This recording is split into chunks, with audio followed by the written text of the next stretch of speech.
So a couple weeks ago, I went back to my hometown of Fairport, New York, which is near Rochester. And the first day I was there, I said to my brother John, I was over at his house, I was like, hey, can we get into Northside School? Northside School is the elementary school that I went to. And it's like 2 seconds from his house. I said, do you know anyone there? He said, yeah, I know the principal there. Let's go over. And school had just let out. And so we go over and we meet Aaron, who's the school principal. Now, I went there from 3rd grade to 6th grade. I went there the year that it opened in 1971. What was that? 54 years ago, I went to school there. And I was curious to see if it had changed at all. So I walk in the front door and I meet Erin, who's incredibly nice. And we talked to her in her office.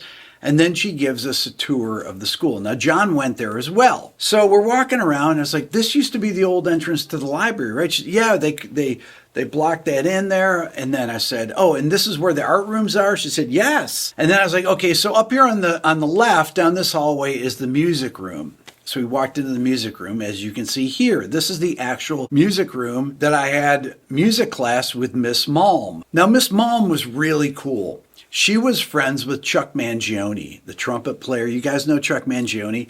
And she brought Chuck to the school to talk to us when we were 3rd graders. We had this little area in the round that he sat and answered questions and played his flugelhorn, talked to us. And then we went from there across the hall to the cafeteria. Now, the cafeteria, like many in schools back in the day, also served as the auditorium where they gave concerts and things like that. And I walked to this spot where you can see right here. This is where I sat in 3rd grade in 1971, and I took the Seashore Test, which was the musical aptitude test that they used in school district, basically from 1955 to 1985, to determine what kids got to play music instruments. I just talked to Ken Brown, who was my high school orchestra director. Ken was the orchestra director that administered the Seashore Test in 1971. He's still doing great. He's back. He runs a string repair shop back in Fairport right now to this day. And I asked him, I said, well, what do you remember about those tests? He goes, yeah, we did those to the mid 80s, and then they made it more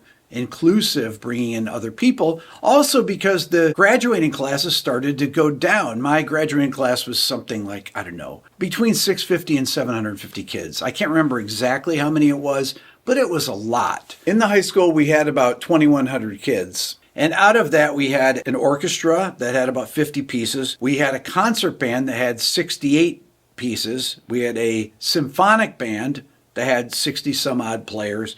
And we had a chorus. So all the people that played in the wind ensemble, concert band, or orchestra took the Seashore Test. And the people that had the best ears or the most musical aptitude got to play instruments. Not only did we get to play instruments, but every instrument was provided by our public school district. And if you played cello or bass, you had a cello or bass at school and you had one at home to practice on. Now think about this. All of these kids that played all the wind instruments, all the string instruments in this program, the school owned the instruments that everyone used. They invested all that money into it.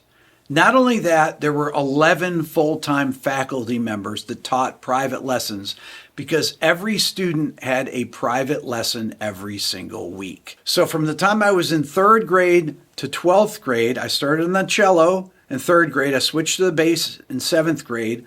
All the way through 12th grade, I had a private lesson. And my bass teacher was Ken Brown, who I just talked to right before I started this video. Another thing is that I made my first record right here. I was on this record playing in the concert band because the concert band had one bass player in it, which is yours truly. I'm right here in this picture. And it says down here, I'm the last person on here, Rick Beato, string bass. But there I am on my first album in 1978. This was a live album recorded in our high school auditorium. They brought in this recording machine. It's the first time I ever saw anything like this. They put mics up and they recorded it with an audience. So it's literally a live recording. So not only did they invest in having private lessons for everyone, in purchasing all the instruments for everyone, but they also invested in making recordings. And we had the best orchestras and bands in the United States. They also had a jazz band. Here's the jazz band here. It's got to have about 40 people in it or so. And some of these people didn't even play in the orchestra or concert band. These were extra people like the guitar player John Carini, who taught me the pentatonic scales when I was in, 8th grade, 9th grade or so. I went over to his house because I played in a band with his brother Andy, and John was a couple years older than us, and he played guitar in the jazz band and played in a band called Elias that was an amazing rock band. So they had two guitar players. There was John and then Jim Baruto, who were both great players. They had a singer named Phil Narrow that was amazing, as you can hear from this recording of them playing Long Distance Runaround live.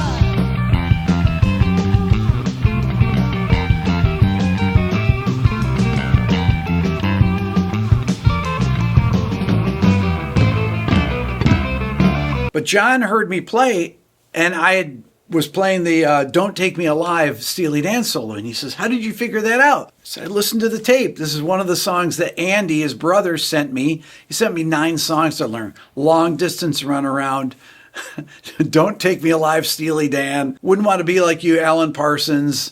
There was a Triumph song. There was a Zeppelin song in there. I forget what it was. But these are the songs." And he's like, "You learn that by ear?" And I said, "Yeah."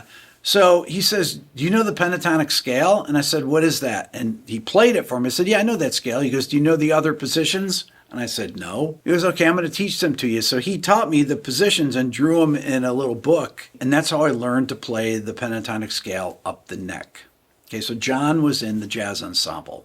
So I asked Ken Brown, "Ken, if I wasn't there in 3rd grade when all the 3rd graders took the test," he said, "Oh, we would have actually had a makeup day for the kids that missed it because we didn't want to miss any of the kids. So they would have administered the test," which was a 30-minute test. But I remember it like it was yesterday. That's why I remembered exactly where I sat in the room. And because Fairport spends all this money on their public music school program, they may be the only school in the country that provides all the instruments to the kids. Now, Ken told me, I want to make sure that this is right here, that in the string program right now they have 500 kids, K through 12, that have instruments. 500 kids in the string program.